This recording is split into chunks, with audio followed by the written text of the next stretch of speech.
This is the Demontre Black. Today we're gonna react to a death battle. Ben 10 versus Green Lantern. Let's watch.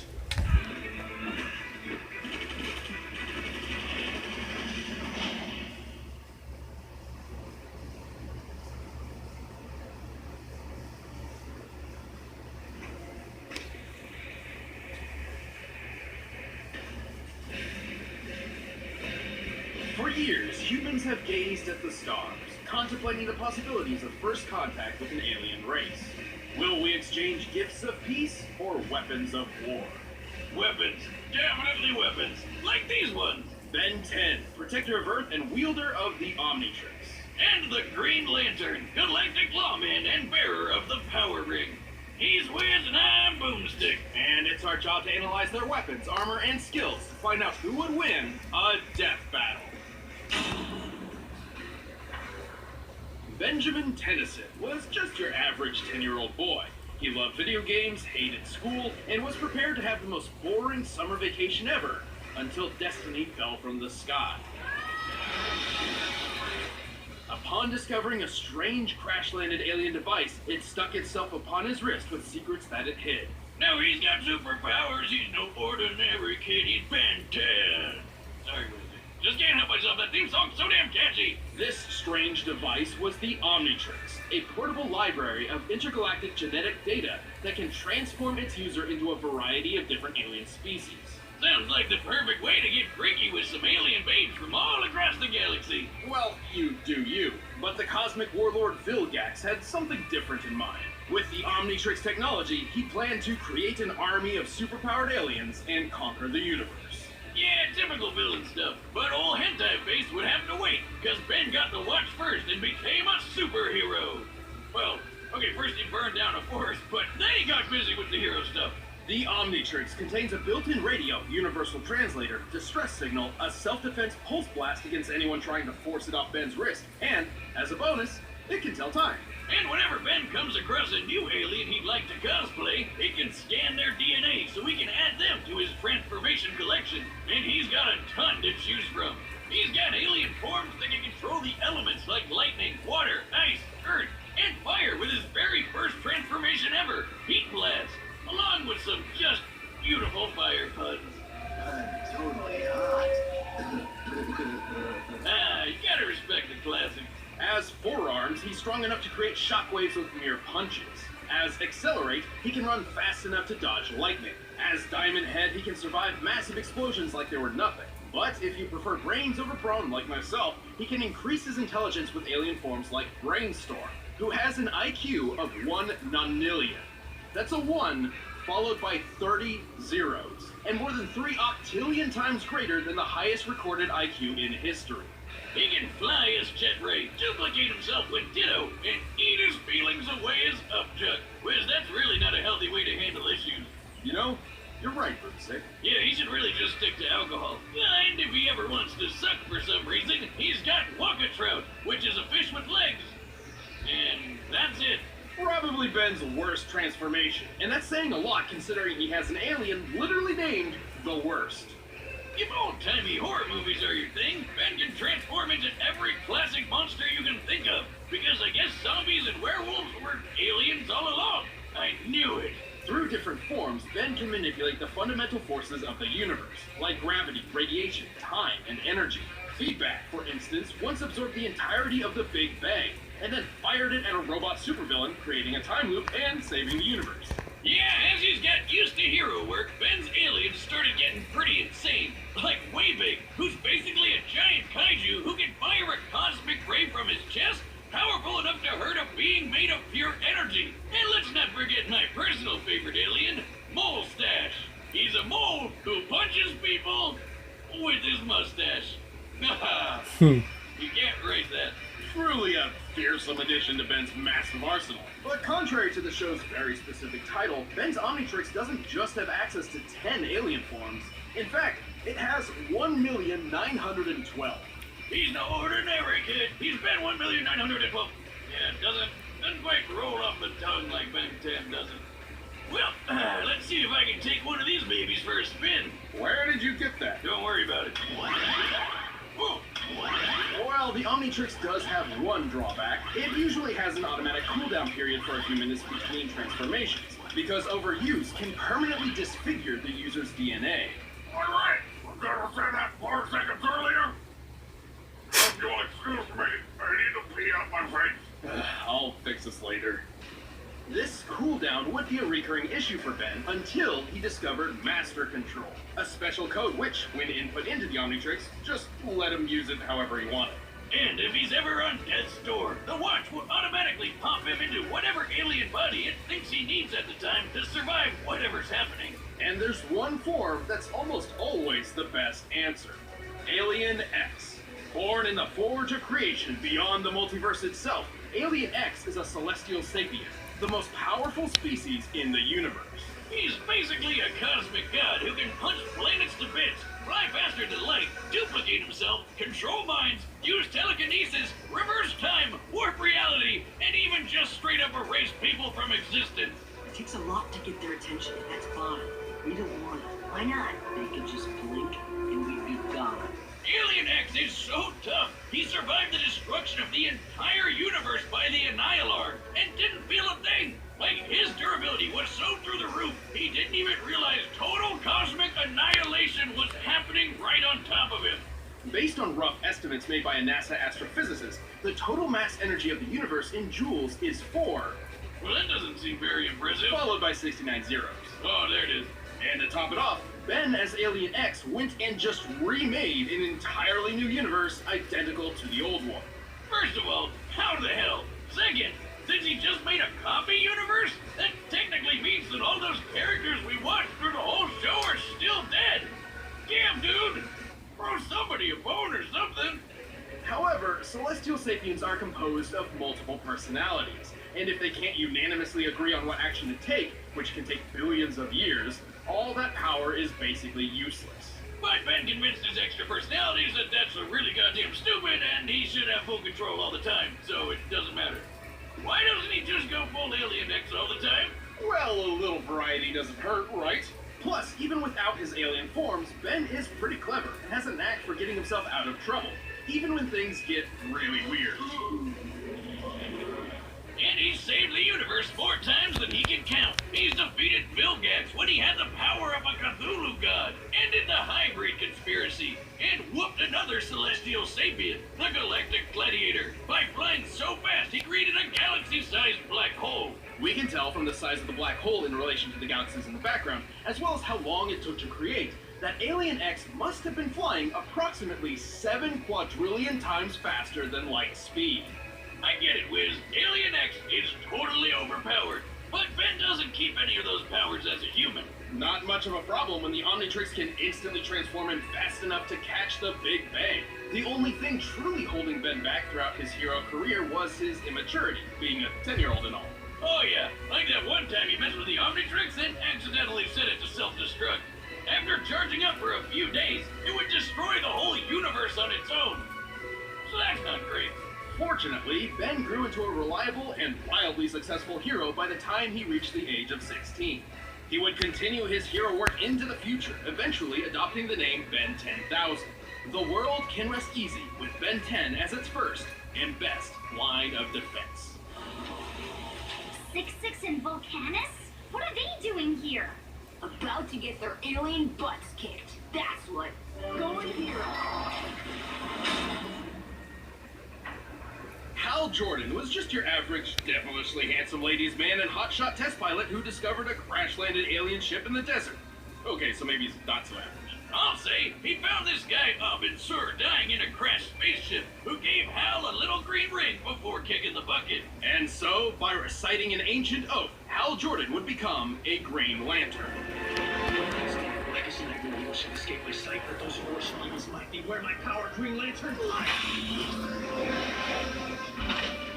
The Green Lantern Corps is a universe-spanning law enforcement organization founded by the immortal Malthusians, also known as the Guardians of the Universe. Hey, there's Space Oompa Loompas.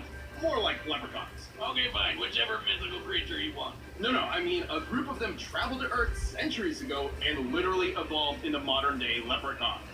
I I knew they were real! Anyway, the Green Lantern Corps has patrolled the known universe for 3 billion years, recruiting members of every shape and size. Including a living planet, a sentient smallpox virus, some guy with an exploding volcano for a head, a living math equation, and a squirrel. Man, even after all these years, Wiz, comics are weird. Imagine what it felt like for Hal when he began training on the Guardian homeworld Oa. Over time, he grew to be one of the Corps' greatest members and defender of the universe. Just for that ring of his. It might look tiny, but if Mjolnir, Yoda, and years of therapy have taught me anything, it isn't the size that counts. It's what you do with it. Right. The Green Lantern Power Ring is actually one of the most impressive weapons ever made. It's most well known for its ability to create hardened-like constructs that function identically to what they're inspired by. Anything from boxing gloves to machine guns to an entire solar system. While a ring's wielder must be familiar with the object they're creating, they don't necessarily need to know all the ins and outs for it to function. The ring's energy can boost Hal's strength and speed, and also protect him with a force field. He can shoot lasers, phase through objects, turn invisible, read minds, heal wounds, and fly through space faster than light. The only true limit to a Power Ring's utility is its user's imagination, insofar as allowing the Green Lanterns to bend the rules of the universe to their whims. They can transmute matter and energy, manipulate time, form pocket dimensions, and warp the fabric of reality. And even though Abin Sur went out like a bitch, the ring makes a competent Green Lantern really tough to kill. It has built-in defenses to protect against mind control, and it can sometimes yank its owner out of harm's way all on its own. It can even defend against multiversal erasure events, like when Kilowog survived the crisis on Infinite Earths. That's right. This guy tanked a freaking retcon to the face. Whatever's in these rings, I want it in my dune buggy stat. That would be pure, unfiltered willpower. Yeah, how many miles to the gallon do you think that is? Okay, well, a Green Lantern's ability stems from their own willpower. The stronger their will is, the more their ring can do. So, if willpower is green, does that make fear brown? Yellow, actually, as dictated by the emotional electromagnetic spectrum, an energy field from which all emotion in the universe is derived. Kinda like if the Force from Star Wars was a rainbow of feelings, and Hal's got more willpower busting out than anybody else, which makes him really damn powerful, and really damn reckless. Green Lantern got this! His enormous power has led to his possession by Parallax, an entity of fear, and caused entire planets to fall. But it's been said that knowing true fear made Hal's will even stronger than before. Like when he went up against this blue dickweed Krona, who took control of all these space animal gods that embodied the different rainbow spectrum emotions. Including Ion, the green basking shark of willpower. Yes, I know. Hal was able to overturn Krona's plan, which meant overpowering the literal embodiment of all willpower in the universe with his own willpower. That sounds... impressive? Impossible? Impressible? Hal's been knocked through a planet, blasted by a supernova, and punched by the reality-shattering Superboy Prime. He was fast enough to fly to Earth from a planet at the edge of the universe, and factoring how DC's observable universe is at least 100 trillion light years in diameter, Hal must have been flying well over 1.5 quintillion times the speed of light. And without the ring, Hal once had to pilot a ship traveling over light speed manually. As in, there were planets and stars in his way, and Hal had to steer. And since he can match the god of willpower, he can pull off crazy will feats that other Green Lanterns have done, like when Kyle Rayner held back a Big Bang. But to be fair, the Power Ring is not perfect. It does carry a finite charge, and should he expend too much energy too quickly, he'll need his power battery to refuel. Also, if his opponent can ruin his willpower, or even just his belief in himself, Hal won't be able to use the ring, which is lame. Yeah, these powers are pretty complex. Batman once had a plan to trick Kyle into thinking he was blind, and because he believed he was, the ring reacted to his thoughts and actually made him blind. But Hal's too badass to let a little sadness take him out for good. Hell, he's got the cojones to arrest God. But Wiz, I gotta address the yellow elephant in the room. Why the hell are Green Lanterns weak to yellow? Ages ago, yes, the Green Lanterns couldn't affect anything yellow because Parallax had messed with their power source, but that is no longer the case, so Hal isn't held back by colors. And really, that's not even the worst weakness a Green Lantern ever had. Oh yeah, way back in the day, a Green Lantern went rogue and tried to take over a planet of people with crude wooden weapons. And so as a great little FU, the gods decided to make him weak to wood right before the blows started landing. Ah, good thing it's not a problem for hell. Whether it be brightest day or blackest night, all should respect the Emperor Light of the Green Lantern. Or he'll willpower you to death, apparently. Give up? Please say no. You'll never catch me, Lantern. Bang.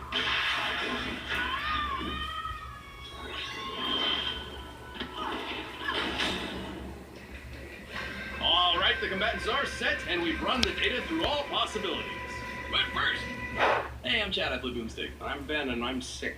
Yep. But we did want to tell you guys about our event that we put on every year called RTX in Austin, Texas.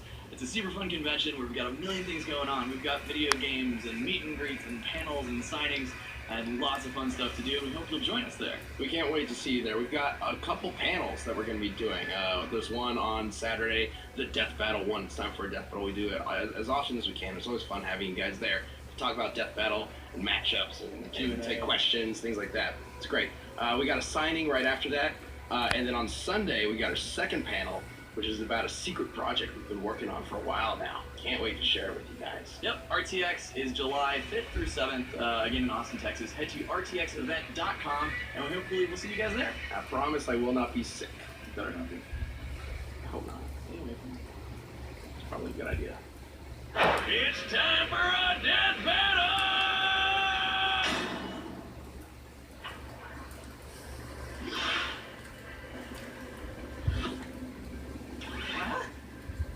Hello! Green Lantern, best-looking guardian of Sector 2814, at your service. I can give you 10 good reasons right now to let me go. Sorry, kid. Seems you're carrying a Class A galactic super weapon. I'll just take this.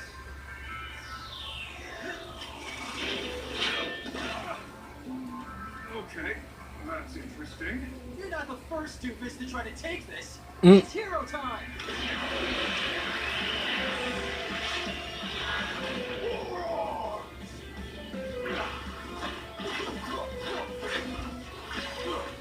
Lights out, Punchy. Ooh, nice one, Green Lantern. Stop this before it gets heated. Too late.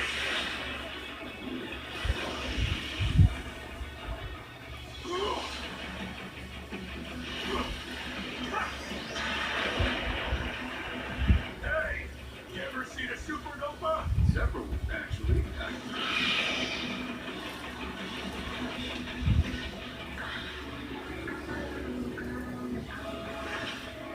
Ha! So lame. Huh. I can even beat you as gray matter. What? I didn't mean literally. Cute. Ew. Expecting loser. Ooh. Mm. Who's gonna win?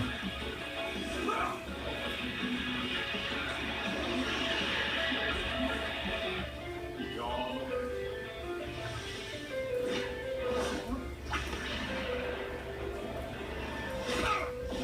Ooh.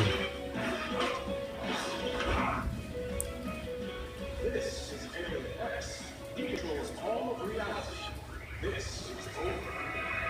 I don't care what kind of power you've got. Uh-oh.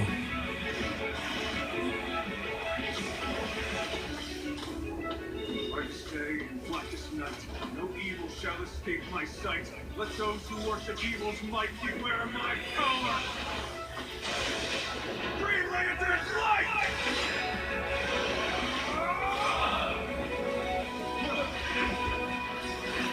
I don't care what kind of power.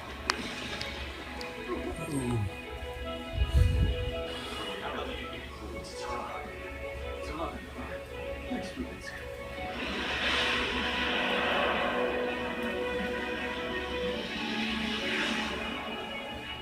You're not the first doofus to try to take this. It's hero time.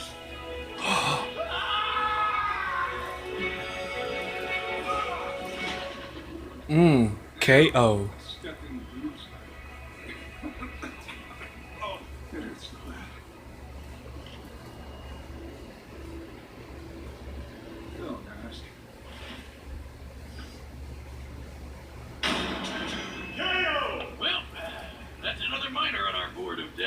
Ben's absurd versatility and ingenuity put up a stellar fight, but Hal had the tools and skills he needed to ensure a victory. Wow, the Omnitrix's millions of aliens is just nuts. He can only ever use one at a time, while Hal always has access to all of his powers. Even with the flexibility of Master Control, this meant Ben was always playing catch-up. Not a great position to be in considering Green Lantern's might. Ben's Diamond Head form was tough, sure, but he wasn't surviving a planet exploding into space. Accelerate was wicked fast, but not fast enough to cross the universe in an hour. And Way-Big was really strong, but he didn't hit as hard as a supernova. Hal simply outclassed all of Ben's options, except for one. Yeah, how the hell did Hal beat Alien X? That thing is basically omnipotent. Well, not exactly. Celestial Sapiens are extremely powerful, but they can be beaten in battle and have failed in the past, like the time Alien X recreated the universe. He only did that because he couldn't stop it from being destroyed in the first place. Alien X could definitely match a lot of Hal's power, but Hal had defenses against all of X's. Mind control? The ring protects Hal's head. Mess with time? Hal can do that too. Trying to wipe him from existence? Please, Green Lanterns can survive an entire universe being erased. Likewise, Alien X has never shown any defenses against the same kinds of things that Hal could replicate, like mind control, transmutation, and time manipulation. Ben and his alien forms put up a great fight, and Alien X is easily one of the most powerful combatants we've ever seen on Death Battle. However, Hal had the speed, versatility, and literal willpower necessary to claim his victory. Guess you could say Hal was definitely the ringer for this fight. Oh, whiz, don't be green with envy. That point was 10 out of Ben. The winner is Green Lantern. If you like this death battle, give a thumbs up and I will see you on my next reaction. This is the Montre Black. Peace.